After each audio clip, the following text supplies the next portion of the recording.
మీనరాశి వారికి మే నెల మొత్తం ఎలా ఉండబోతుందో తెలుసుకుందామండి. బ్రహ్మాండంగా ఉండబోతుంది. ఏదేమైనా మీ రాశిలోనే బుధ శుక్రులు, శని రాహువులు ఉండడం వలన కష్టపడి పనిచేసే తత్వంలో మీరు ఉంటారు. మీ పనులను మీరే నిర్వర్తిస్తూ ముందుకు దూసిపోవడానికి అవకాశాలు ఉన్నాయండి. బుధ శుక్రులు ఉండడం వలన అందంగా, తెలివిగా బట్టలు కొనుక్కుంటూ, ఆభరణాలు కొనుక్కుంటూ చాలా డైనమిక్గా, చాలా స్పీడ్గా ఉంటారు.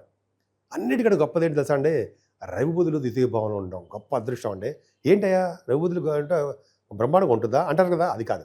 ఏంటంటే మేషరాశిలో, అగ్నితత్వ రాశిలో రవి 3 డిగ్రీలు దాటిపోయాడు, ప్రమోషన్ దాటిపోయాడు అనుకోండి, బుధుడు కలిసి ఉన్నాడు. అంటే ఏంటంటే డాక్టర్స్ వృత్తిలో ఉన్న వాళ్ళకి, డాక్టర్స్ ప్రొఫెషన్లో ఉన్న వాళ్ళకి ధనప్రాప్తి కలుగుతుంది, ఖచ్చితంగా ఉంటుంది. అందులో డౌటే లేదండి. అంతేకాకుండా మీరు కూడా ఫైనాన్స్ రంగంలో ఉన్నారనుకోండి, finance and accounts, CA, ICW అంటారు కదా, వాళ్ళకు కూడా మంచి ధనప్రాప్తి కలగడానికి అవకాశం ఉంది. ముఖ్యంగా రవి బుధుడు ద్వితీయ భావం ఉండడం వల్ల ఎక్కువ మాట్లాడుతుంటారు మీరు. ఎక్కువ చతురత మాట్లాడడము, సంభాషించడము, కంటిన్యూస్గా మాట్లాడుతుండడము, మీకు ముఖవర్చస్సు పెరగడము, ధనప్రాప్తి అద్భుతంగా ఉండడము, కుటుంబంలో ఎక్కువగా నేమ్ అండ్ ఫేమ్ రావడము, బంధువులంటే మీరు బాగా ఇష్టం ఉండడం, ఇవన్నీ జరుగుతాయండి. విద్య కూడా రావడము, ఆభరణ ప్రాప్తి, ఎక్కువగా బాగా మాట్లాడుతుంటారు సార్. కొంతమంది పాటలు పాడుతుంటారు, గాయకులు, వాళ్ళకు కూడా మంచి అవకాశాలు, విదేశాలు వెళ్ళడానికి కూడా అవకాశం ఉంటుంది, ప్రోగ్రామ్స్ ఇవ్వడానికి. అలాగే యాంకరింగ్ వృత్తిలో ఉన్న వాళ్ళకి కూడా మంచి అవకాశాలు ఉంటాయండి. ఏదేమైనా గురుడు 14వ తారీఖు వరకు కూడా మీకు 3వ భావంలో ఉన్నాడు. 3వ భావంలో గురుడు కరెక్టా అండి?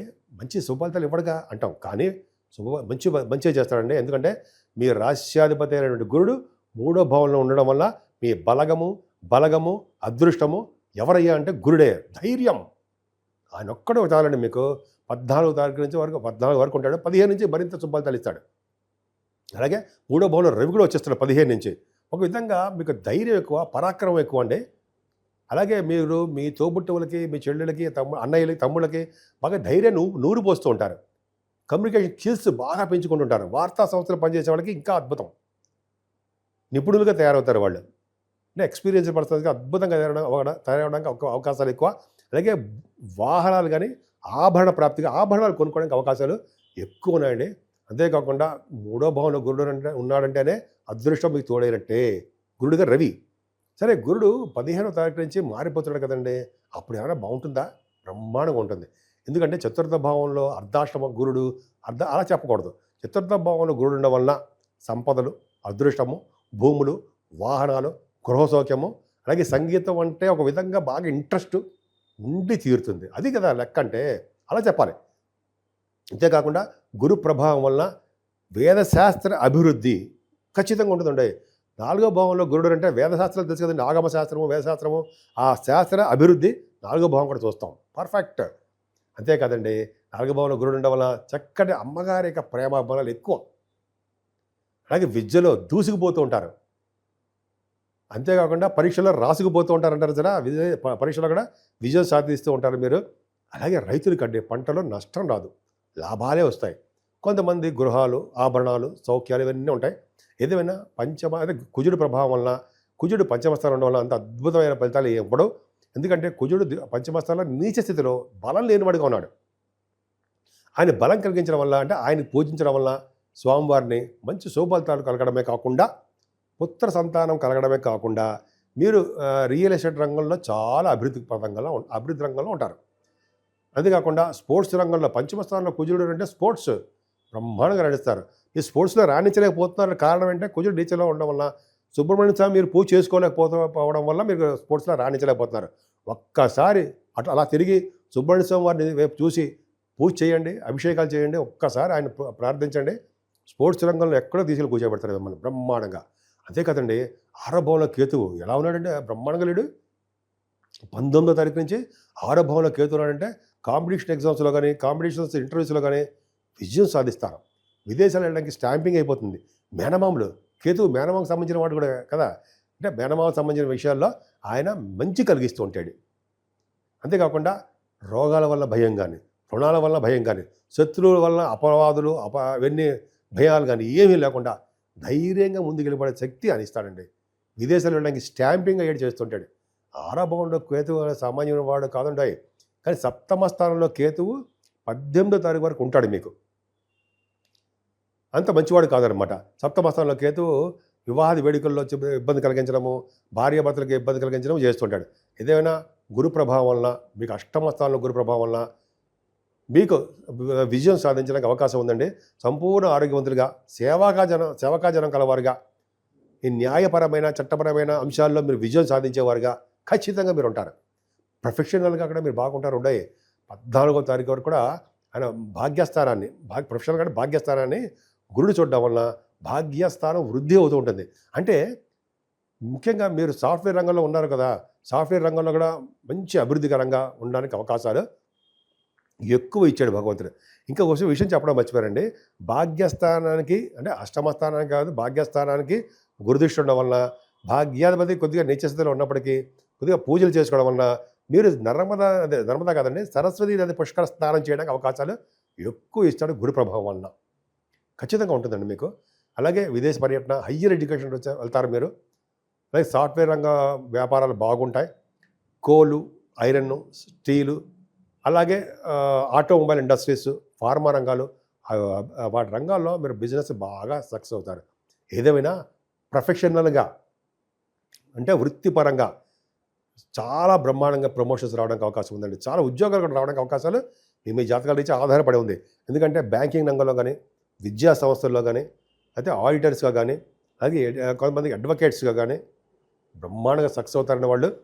అంతేకాకుండా కొద్దిగా ఉద్యోగాలు రావడం ఆలస్యం అవుతుందేమో తప్ప ఉద్యోగ ప్రాప్తి మాత్రం ఖచ్చితంగా బాగా బ్రహ్మాండంగా ఉందండి. అంతేకాకుండా వైభవంలో రాహు, అమ్మ బాబోయ్, వైభవంలో రాహు అంటే నిజంగా రాహు తప్పేరండి. అంటే దూర బంధువులకి ఇబ్బంది కలిగించడము, అదే పశు నష్టము, శారీరక శ్రమ, శారీరకంగా బాధలు, ఆవేదనలు, ఇవన్నీ జనరల్గా మనం చెప్పుకునే అంశాలే. కానీ భగవంతుడు ఏం చేశాడంటే మీకు 12వ భావాన్ని కూడా గురుదృష్టి పెట్టించాడు.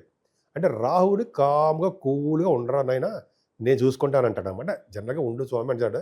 ఏదైనా 12వ భావంలో గురుదృష్టి వల్ల ముఖ్యంగా మీకు సన్మానాలు జరగడము, ఎక్కువగా దైవ దర్శనాలు చేసుకోవడం వలన డబ్బు ఖర్చు చేయడము, చెరువులు, బావులు తవ్వించడానికి అవకాశాలు ఎక్కువ ఉండడం జరగబోతోంది. ఏదైనా కాలసర్పదోషంలో ప్లానెట్స్ అని ఉండిపోయి ఉండవు. కాబట్టి మీరు కాళహస్తీశ్వరుని దర్శించడం, కాళహస్తిలో రాహుకేతు పూజ చేయించుకోవడము, గణపతి ఆరాధన చేసుకోవడం వలన, అంతేకాకుండా ఈ వైశాఖ మాసం మొత్తం కూడా విష్ణు మాసం ఉంటాం కాబట్టి అనేక రకాలుగా దానాలు, గొడుగులు, చెప్పులు, ఇవన్నీ దానాలు ఇవ్వడం వల్ల, అనేక రకాలుగా పూజించడం వలన కూడా మీకు అంటే భగవంతుని పూజించడం వల్ల మీకు మంచి జరగడానికి అవకాశాలు ఎక్కువ ఉన్నాయి. ఇప్పుడు మనం 12 రాసుల వారికి ఆచరించదగ్గ పూజలు ఏంటి, అదే వాళ్ళకి రెమెడీస్ ఏంటి, ఏం చేస్తే బాగుంటుంది, ఏ దేవుడు పూజ చేస్తే బాగుంటుంది, ఎలా మనం బాగుపడతాం, రాహు వలన, కేతువు వలన, శనీశ్వరుల వలన, అలా కాసర్పదోషం వలన అసలు మనం ఎలా బయటపడతాం, మనకి మంచి ఎలా జరుగుతుంది, ఏం చేస్తే బాగుంటుంది అని ఇప్పుడు తెలుసుకుందామండి. ముఖ్యంగా ఇది వైశాఖ మాసం అంటారు దీన్ని. వైశాఖ మాసంలో మాధవుడికి, విష్ణుమూర్తికి ఇష్టమైనటువంటి మాసం. ఈ మాసంలో చేసే పూజలు, దానాలు విశేషమైన ఫలితాలు ఉండడమే కాకుండా మీ తరము, మీ ముందు తరాల వాళ్ళు, వెనకాల 10 తరాల వాళ్ళు కూడా విష్ణు లోకానికో మంచి మంచి లోకాలకు వెళ్తారని శాస్త్రం చెప్తోంది. అది ఏ దానాలు, అమ్మ బాబాయ్ అంతంత డబ్బులు ఖర్చు పెట్టి మనం చేయాలా, ఏమీ లేదని సింపుల్ దానాలు, అది బ్రహ్మాండమైన ఫలితాలు ఇస్తాయి. ముఖ్యంగా ఫస్ట్ జలదానము. జలము అంటే నీరు, చల్లటి మంచినీళ్ళు దానం ఇవ్వండి, మంచి లోకాలకు వెళ్తాం. అలాగే విసిరికర్రలు, చెప్పులు, గొడుగు, అలాగే చలివేంద్రాలు పెట్టడము, వస్త్రదానాలు, అన్నదానాలు, మీకు ఏది ఇష్టం ఉంటే అది చేయండి. పైగా ఈ మాసంలో కూడా బ్రహ్మాండమైన మాడుపళ్ళు వస్తాయి కదండి. ఒక సద్బ్రాహ్మణుడికి, వేద పండితుడికి ఇవన్నీ పిలిచి దానం ఇవ్వండి. ఒక బ్రాహ్మణుని ఇంటికి పిలిచి మనం, నేత ప్రతిసారి అలా చేస్తుంటానండి నేను. బ్రాహ్మణుని, వేద పండితుడిని పిలిచి చక్కటి భోజనం పెట్టి ఆయనకి వస్త్రము, చెప్పులు, అలాగే గొడుగు, నీళ్లు, ఉదకదానం అంటారు కదా, కుండలో నీళ్లు పెట్టి ఇస్తాం, అది, అలా విసిరికర్ర, అలా దానాలు ఇవ్వడం వల్ల అంటే మన పితృదేవతలు సంతోషిస్తారట. సంతోషించడమే కాకుండా మన అందరికీ కూడా మంచి సంతానం పుట్టడము, పెళ్ళిళ్ళు అవ్వడము, అలాగే ఎటువంటి ప్రాబ్లమ్స్ లేకుండా మంచిగా దీవించి వెళ్తారట. అదే కాకుండా చాలా పుణ్యఫలం బాగా వస్తుందండి. అందుకనే వేదశాస్త్ర పండితులకి, మీ దగ్గరలో ఉండే పండితులకి, బ్రాహ్మణులకి ఇలా దానాలు ఇవ్వడం ఎంతో ఖరీదేం కాదండి. పైగా ఈ మాసంలో చేయవలసిన దానాలే చెప్తున్నారనమాట. అద్భుతమైన ఫలితాలు వస్తాయి. అంతేకాదండి, ఈ నెలలో సరస్వతి నది పుష్కరాలు కూడా వస్తున్నాయి కదా. 15వ తారీఖు నుంచి పుష్కర స్నానం కూడా చెయ్యండి. 12 రాసుల వారికి గురు ప్రభావం వల్లనే ఎక్కువగా కనిపిస్తుంది పుష్కర స్నానం చేస్తారని. అలాగే రాహు వలన కేతు వలన వచ్చే దోషాలు ఏమేమి తక్కువగా ఉంటాయి. అందుకనే నిత్య సంతోషం అమ్మవారిని పూజించిన, అలాగే కనకదుర్గ అమ్మవారికి చండీ హోమాలు చేయించుకున్న, అమావాస్య పౌర్ణమి పూట, అలాగే గణపతి ఆరాధన చేసుకున్న, అలాగే శనీశ్వరుడికి సుబ్రహ్మణ్య స్వామి ఆరాధన చేసుకోవాలండి. శనీశ్వరుడికి తైలాభిషేకాలు చేయించుకోవడం వల్ల, పైగా ఈ మాసంలోనండి 22వ తారీఖునే హనుమత్ జయంతి వస్తుంది. రుద్ర వీర్య సంభూతుడు అంజనా గర్భ సంభూతుడు అంటారు కదా, గర్భంలో పుట్టినవారు అంజనా గర్భంలో అంజనాదేవికి ఆంజనేయ స్వామిని పూజించడం వల్ల సకల దేవతలు పూజించిన ఫలితం వస్తుందట. ఎంత అదృష్టం అండి. ఆ రోజు దానాలు కూడా విపరీతంగా చేయొచ్చు కదండి. ఆ రోజు చాలా చలివేంద్రాలు పెట్టాలండి. చలివేంద్రాలు ఏంటి, ఒక చిన్న టెంట్లో పెట్టుకుని వచ్చిన వాళ్ళందరికీ చల్లటి మంచినీళ్ళు దానం. నిజంగా టాప్ అండి. అన్నిటికంటే దానాల్లో ఉత్తమమైన దానం అంటే దానం ఏదంటే మంచినీళ్ళు దానము. ఇది ఖచ్చితమే, అద్భుతం అండి. సరే, ఇదే కాకుండా 8వ తారీఖు కూడా సత్యనారాయణ స్వామి కళ్యాణం ఉంటుంది. అన్నవరం సత్యనారాయణ స్వామి వారి కళ్యాణం కూడా ఉంది.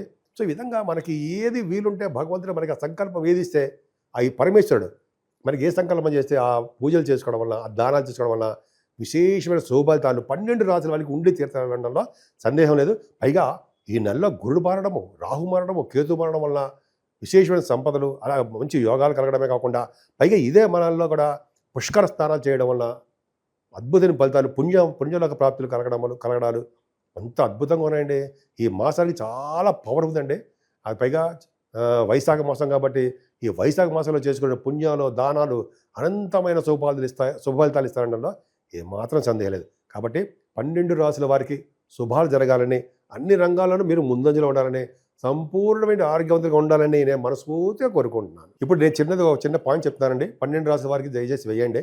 అంటే నా గురించి అనమాట. నేనంటే జనరల్గా ఆదినారాయణరావు శర్మ అండి నేను. అలాగే మీ జాతకాలు చూపించుకోవాలనుకుంటే మీ date of birth, time of birth, place of birth ఉండాలండి. అలాగే మనం ముహూర్తాలు పెడుతూ ఉంటాం. మన జాతకంలో మనమని కాదు, నేనే ముహూర్తాలు పెడుతుంటానండి. అలాగే 35 సంవత్సరాల ఎక్స్పీరియన్స్ కూడా ఉంది. పక్క పెడదామంటే ముహూర్తాలు పెట్టడము, అలాగే మ్యాచ్ మేకింగ్ చేయడము, అలాగే రకరకాల మంచి మంచి ముహూర్తాలు పెట్టడము, జాతకాల్లో పరిష్కార మార్గాలు చెప్పడము, ఇవన్నీ కూడా నేను చెప్తానండి. నా ఫోన్ నెంబర్ 7075389589 కింద స్క్రోల్ అవుతుందండి. దానికి మీరు మెసేజ్ పెట్టండి. ఎందుకంటే నేను షూటింగ్స్లో ఉంటూ ఉంటాను, లేకపోతే జాతకాలు చెప్తూ ఉంటాను జనాలకి. కాబట్టి నేను మీ పర్సనల్ ఫోన్కి కొన్ని సందర్భంలో అటెండ్ కాలేకపోతుంటాను. కాకపోతే మీరు అంటే వాట్సాప్లో మీ మెసేజ్ పెట్టండి. వాట్సాప్లో నాకు నెంబర్ కూడా ఇదే. తప్పకుండా నేను ఎవరి చేతో ఫోన్ చేయించకుండా నేనే డైరెక్ట్ కాంటాక్ట్ మీతో వస్తాను.